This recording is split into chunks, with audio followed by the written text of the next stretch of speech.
Shalom e bem-vindos à Via Rápida Israel, uma frase do hebreu que significa amarás a Israel. Esperamos que vocês fiquem conosco porque nosso professor Dr. Baruch vai compartilhar um estudo expositivo da Bíblia. Dr. Baruch é professor titular no Instituto Zera Avraham, com sede em Israel. Ainda que todas as aulas no Instituto são dadas em hebraico, o Dr. Baruch fica feliz em compartilhar este estudo semanal com dublagem em português. Para mais informações sobre nosso trabalho em Israel, visite nosso site amarasaisrael.org. Fiquem agora com o Dr. Baruch e a aula de hoje. Do you understand how God functions in this world? Você entende como Deus age neste mundo? Em outras palavras, você sabe por que ele se comporta dessa forma?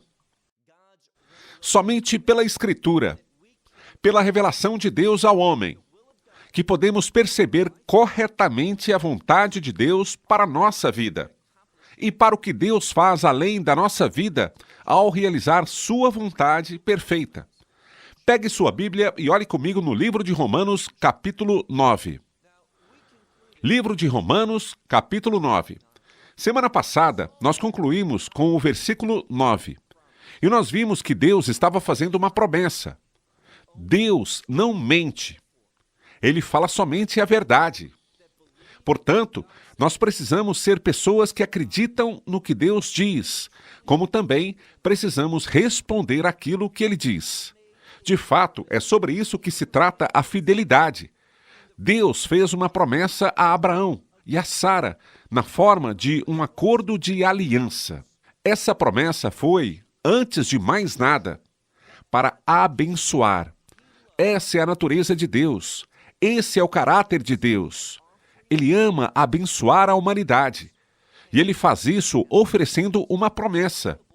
E a pergunta que todos devem responder, e que está disponível para todos, não apenas para um grupo seleto, é: será que vamos receber essa promessa, acreditar nela, e depois sermos sábios o suficiente para aplicá-la em nossa vida?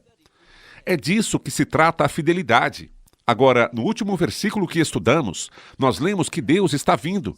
Ele diz, na hora certa, no momento apropriado. Diz também, ao final, que haverá um filho para Sara. Agora, por que não é o filho de Abraão? Pois é filho dele também. Quando na Escritura enfatiza-se uma mulher, geralmente esse destaque serve para informar ao leitor que o contexto, neste momento, é a redenção. Então Deus está prometendo um filho. E essa promessa é sobre Deus agindo neste mundo para trazer a redenção, a fim de estender a sua misericórdia, a sua graça, o seu perdão, para que possamos receber aquela promessa maravilhosa que Abraão recebeu. Essa promessa é, em última análise, uma realidade do reino. Por isso está escrito, haverá um filho para Sara. Mas nós veremos que essa promessa simplesmente não termina com aquela família, ou seja, com Abraão e Sara. Observe, porém, o que está escrito quando começamos nosso estudo desta lição com o versículo 10. Em Romanos 9, versículo 10, Paulo diz: mas não somente. O que significa isso? Não somente isso, mas vai continuar, vai passar para a próxima geração. E depois dela para outras gerações, até que Deus a cumpra. Por quê?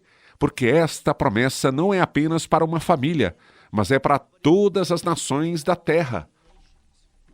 De fato, em Gênesis 12, diz que é para todas as famílias da terra.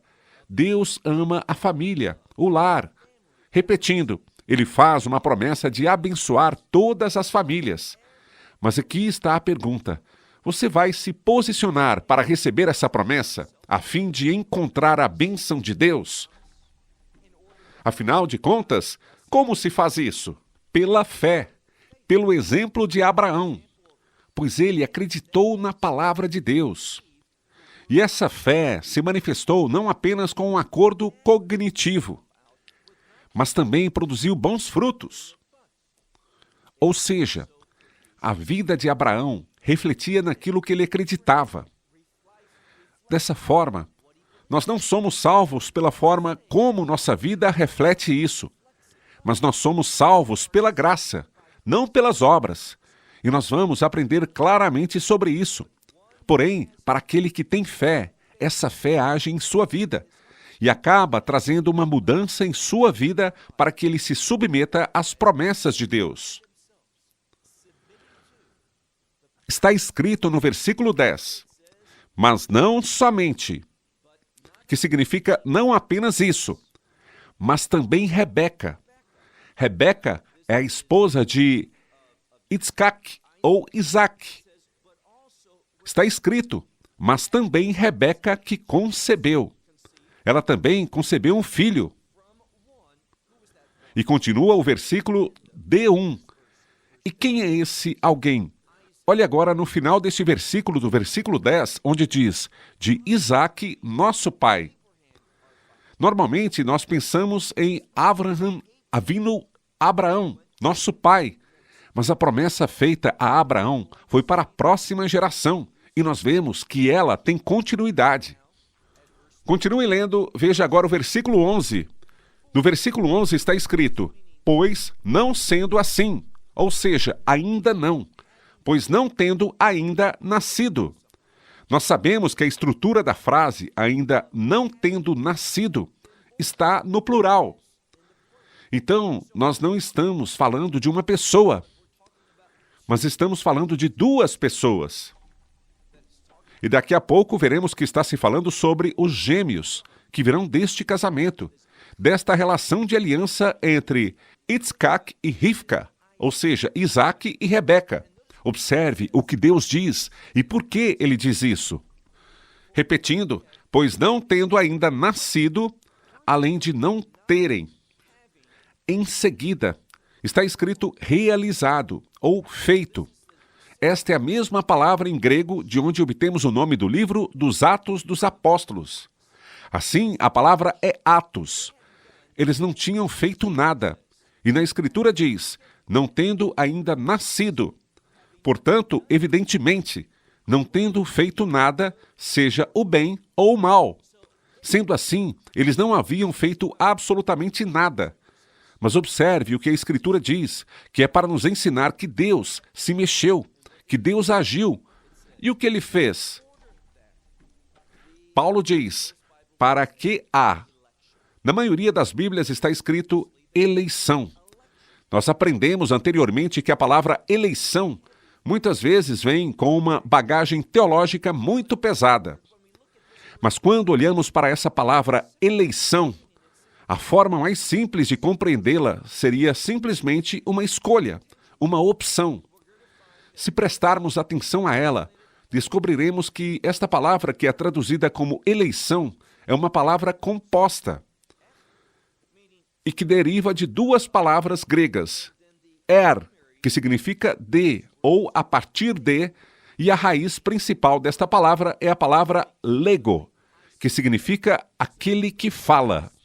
Literalmente, significa eu falo. Então, Deus está falando de algo. E o que isso está nos dizendo é que quando Deus fala, quando algo sai de sua boca, haverá um resultado. As suas palavras importam, as suas palavras mudam a realidade. E isso é algo que vai acontecer de forma sobrenatural.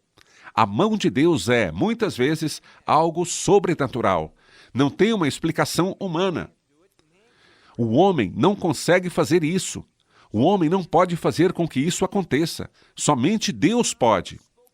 Continuando, então, para a eleição, para o que Deus falou antes, aquilo que saiu da boca dele, Paulo diz uma coisa sobre a eleição de Deus. Depois temos uma palavra que significa que deve permanecer. Então, o que é que deve permanecer? Bem, muitas vezes essa palavra é traduzida como propósito, que vem da palavra protisis, em grego. O que vem a ser essa palavra? Tisis. Vem do termo grego que significa colocar, tifomai, que por sua vez significa colocar algo. Quanto à palavra de protisis, protífoma, significa colocar algo de antemão. Então Deus falou, Deus tinha uma promessa. Ele apresentou essa promessa com antecedência. Agora, vamos ver como alguém pode receber essa promessa, como tudo isso vai acontecer, como Deus se comporta, como Ele opera para transformar em realidade as suas promessas. Ele faz isso e a pergunta é: será que eu vou receber essa promessa? E qual é essa promessa? De bênçãos. Então temos a palavra protifomai, aquilo que Deus estabeleceu anteriormente e essa promessa que Ele fez.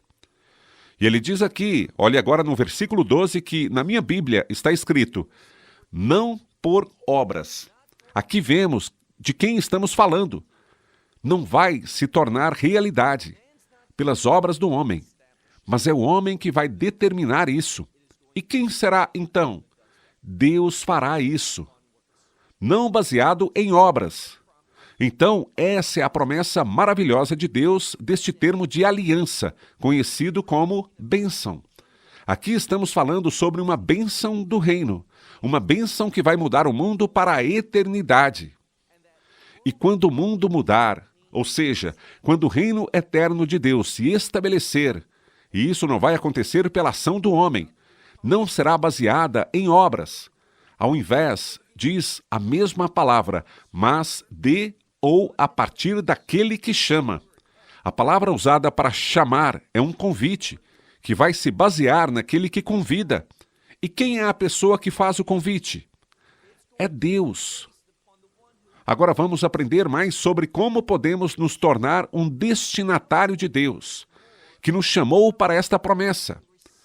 Como podemos experimentar esta bênção conhecida como bênção do reino? Observe o que ele diz, ainda no versículo 12, da segunda parte, onde ele diz, como foi dito a ela. Portanto, nós vemos que algo foi dito. E uma vez mais, não para um homem, mas para uma mulher. Que mulher? Bem, à medida que lemos, sabemos, sem nenhuma dúvida, que estamos falando de Rivca, ou seja, Rebeca. Deus falou com ela e revelou algo. Então, você não precisa aceitar o que eu digo. Se você olhar para o que foi dito e verificar na Escritura, é Deus falando para Rebeca. Assim como foi dito a ela que... O que foi dito? O termo que vem a seguir seria baseado em nossa compreensão, a palavra maior, mas tem a ver com maior em idade, ou seja, o mais velho. E esse mais velho servirá o mais novo. Isso é muito importante porque Deus está dando a Rebeca a verdade profética, não para Itzkak, seu marido Isaac, mas para ela.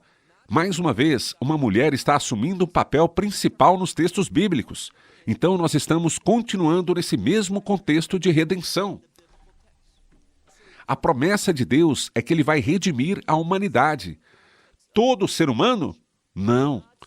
E a justificativa para isso nós vemos no livro de Gênesis. Aos que acreditam nas promessas de Deus. Nós temos um princípio que não se baseia em obras, mas sim com base naquele que a chama à existência. Sua palavra é poderosa. Então, o mais velho vai servir ao mais jovem. Agora, de quem estamos falando? Novamente, da próxima geração. Não está se falando mais sobre Isaac e Rebeca, mas sobre os gêmeos que vieram dessa união. É óbvio que estou falando, e a Escritura confirmará isso daqui a pouquinho, que estamos falando sobre Yaakov e Esav, ou seja, Jacó e Esaú. Olhe agora para o versículo 13, onde diz, assim como a Escritura disse. Literalmente, está escrito. Assim como está escrito na Escritura. Então vemos que, por várias vezes, Deus está ensinando que Ele opera, que Ele age à luz das Escrituras. Olhe novamente para o versículo 13. Assim como. Não está escrito parecido com, ou isso é simbólico. Isso simplesmente nos dá uma ideia. Não, literalmente está escrito, assim como foi escrito. E o que foi escrito? A Jacó eu amei. Mas quem está falando? É Deus quem fala. A Jacó eu amei, mas a Esaú eu odiei. Veja com o que você tem que lutar. Há pessoas que ensinam algo que eu discordo veementemente. Eles dizem assim: Deus é soberano. Bem, com isso eu concordo, mas essas pessoas têm uma visão errada da soberania de Deus. A soberania de Deus, ele é o governante absoluto, mas Deus, ele se submete a si mesmo. E o que isso significa? Os padrões de retidão, de santidade de Deus.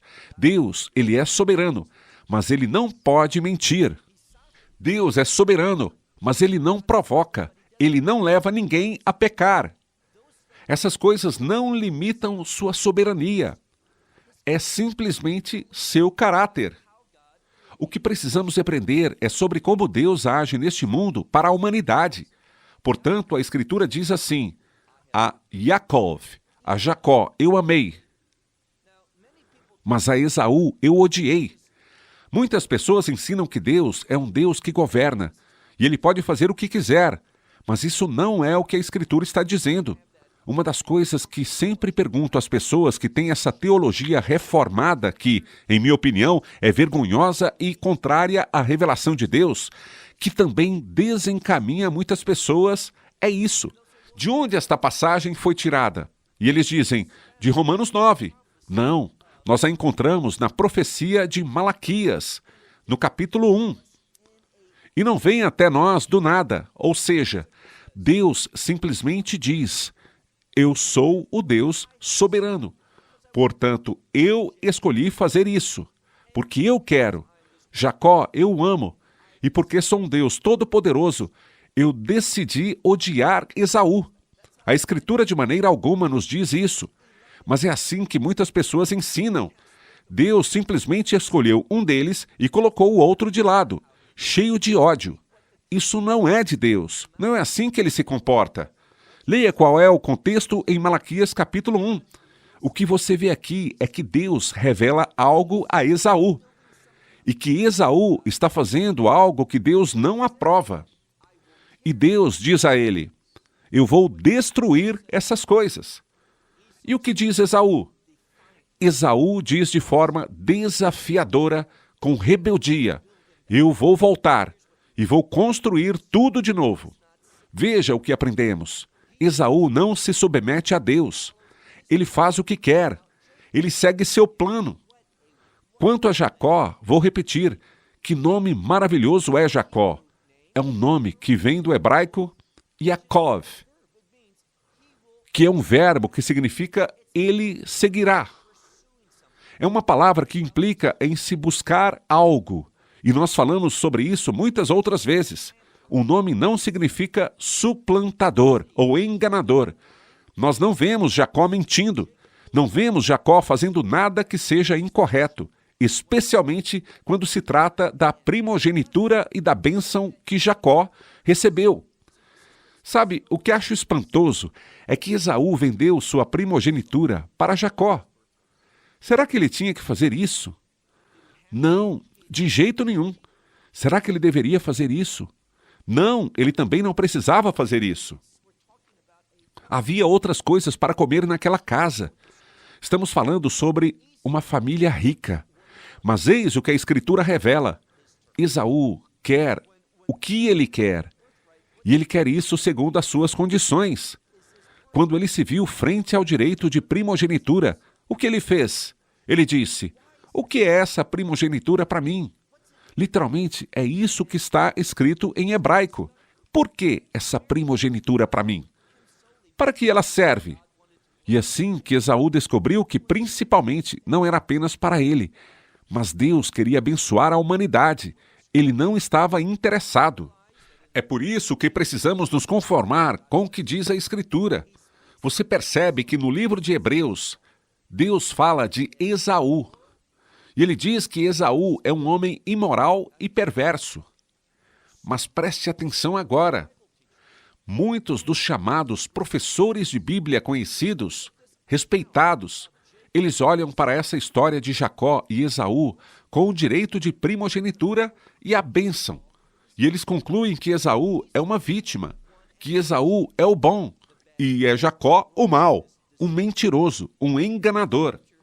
Porém, a Escritura nunca diz o Deus de Esaú. ela sempre diz, o Deus de Jacó. Além disso, Deus diz, eu o amava. Por quê? Bem, depende. Você pode acreditar que Deus simplesmente diz, sabe, ele é um mentiroso, ele é um enganador, ele é um trapaceiro, mas eu o amo e eu o escolhi. E aquele que é a vítima, que ouviu as mentiras, aquele que foi tratado tão mal, Deus diz, quanto a ele, eu simplesmente odeio-o. Portanto, não me importo com ele, eu o rejeito. Não, Deus não o rejeitou. Deus diz a ele, você está fazendo uma coisa que não está de acordo com a minha vontade. E Esaú diz, não me importo, vou fazer isso de qualquer maneira. É só ler em Malaquias capítulo 1. E Deus diz, por causa daquele espírito rebelde, desafiador, ele diz, a Esaú eu odiei. O que encontramos aqui sobre esses dois homens é uma coisa muito importante. Estude como eles morreram. Sabe o que Jacó fez quando a morte se aproximava dele? O que ele fez? Bem, porque ele queria a primogenitura. Porque ele queria aquela herança. Qual é a promessa? A promessa é, Deus é um Deus abençoado, pois ele quer abençoar. E, portanto, leia em Gênesis. Nós descobrimos que Jacó era velho. Ele estava se aproximando da morte. E o que ele fez? Ele reuniu toda a sua energia, ele se inclinou sobre seu cajado, e a última coisa que ele fez foi abençoar os filhos de José para que eles continuassem nessa descendência. Então, a última coisa que ele fez foi abençoar. Agora, se você olhar atentamente para a Escritura, quando Esaú volta da caça, lembra? Ele vem da caça e ele está faminto. Ele está com muita fome. E a Escritura diz que ele é. E a palavra é ayef, em hebraico. Agora, em hebraico moderno, essa palavra significa simplesmente alguém que está cansado ou exausto. Mas, se você olhar para a palavra de Deus, você saberá, por exemplo, que no livro de Juízes, em Juízes capítulo 4, versículo 21, que havia uma mulher justa. Seu nome era Iael. Havia um líder militar que era perverso e que se chamava Cisra. E este homem, Cisra, entrou na tenda de Iael. E o que ela fez? Ela pegou uma estaca e um martelo, e quando ele estava deitado, ela martelou aquela estaca na fonte dele. Após ter feito isso, ele fazia algo. Ele estava a ponto de morrer. E se você verificar, verá que é a mesma palavra para descrever Esaú, quando Esaú entrou e disse que estava com muita fome. E ele estava. Essa palavra significa perto de morrer. Agora, será que ele iria desmaiar de fome? Bem, a palavra de Deus usa a mesma palavra para dizer que Esaú, pelo menos, sentiu que estava em uma situação desesperadora. E o que ele fez? Ele vendeu o que era preciso para Deus. Por quê? As coisas de Deus não são preciosas para Esaú. Ele as vendeu. O que não aconteceu com Jacó. Jacó buscou as coisas de Deus. Ele queria a vitória de Deus para si mesmo e para os outros. Ele queria dar continuidade à descendência de seu pai, Isaque, e de Abraão. Dessa forma, ele fez a vontade de Deus. Ele acreditou nas promessas de Deus e ele as procurou com afinco, não de forma rebelde. E certamente ele não as vendeu por uma simples refeição. Assim, quando olhamos para a Escritura, descobrimos que Jacó está prestes a morrer e ele dá a bênção e multiplica a sua descendência. Esaú, que está prestes a morrer, o que ele quer fazer? Ele quer sua última refeição. Ele queria ter aquilo que desejava, que era de sua própria natureza carnal. E por essa razão que a Escritura diz, olhe novamente no versículo 13. Assim como está escrito, a Jacó eu amei, mas a Esaú eu odiei. Versículo 14. Quanto ao versículo 14 diz, e então o que diremos? Acaso há injustiça da parte de Deus? O que Paulo está dizendo é que, se você não entender as Escrituras corretamente, você vai pensar, como alguns pensam e alguns ensinam, que isso é injusto. que isso é incorreto. Será que é esse o caso? Será que Deus simplesmente disse, sabe, existe um trapaceiro, um mentiroso, um enganador, e eu o amei. Mas este que é a vítima, este que foi gentil e delicado, a este eu odeio. Será que é isso que a palavra de Deus está revelando? Não, não é. Se você se identifica com esse tipo de teologia e entende por eleição que Deus simplesmente escolhe quem Ele quer, porque Ele é o Deus soberano. Ele é o Deus soberano, mas Ele sempre age de forma correta. Nós também vemos que Deus, e aqui está a grande lição, antes de Jacó e Esaú nascerem, antes de terem feito qualquer coisa, boa ou ruim, ou seja, não se baseou em obras, mas naquele que chamou Deus. O que Deus fez? Ele deu a verdade profética a Rebeca, dizendo, será o mais velho que vai servir ao mais novo. Será que o mais jovem, Jacó, vai cumprir os meus propósitos e eu vou usar esta promessa que fiz? E aqui está uma grande lição. Não se baseia em obras. E aqui está algo que vimos antes, no capítulo anterior, ao final do capítulo 8 do livro de Romanos, onde se destaca a presciência de Deus. Deus sabe de tudo. Ele sempre sabe de tudo. Ele sabe de tudo mesmo antes de qualquer coisa acontecer. A presciência de Deus é perfeita. Portanto, tudo o que Deus faz, todas as informações que existem e que um dia existirão, a escolha de Deus é perfeita. Deus sabe de todas as coisas. Portanto, precisamos nos submeter a Deus e não ter uma visão errada da soberania de Deus.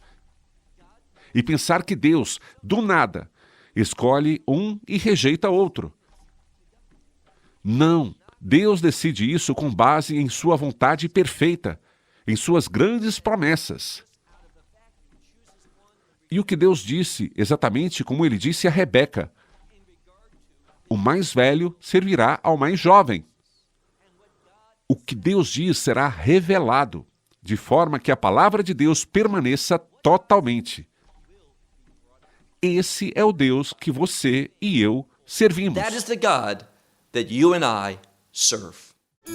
Esperamos que você tenha desfrutado da aula de hoje e que possa compartilhá-la com outros. Te convidamos a participar e nos acompanhar a cada semana, a esta hora e por este canal, em mais um episódio de Amarás a Israel. Para mais informações em português, visite amarasaisrael.org, onde encontrará muitos outros estudos realizados pelo Dr. Baruch. Até a próxima semana. Que Deus, nosso Messias e Yeshua, nosso Senhor Jesus Cristo, te abençoe durante a sua caminhada com Ele. Shalom, desde Israel.